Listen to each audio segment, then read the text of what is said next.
Жопа потом нет. Сейчас тут ходок.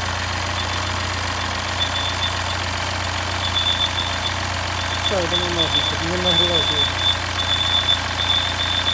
Ох, ёбок.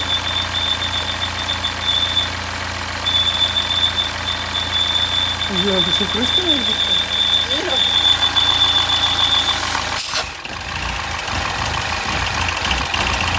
Все понятно. Глуши.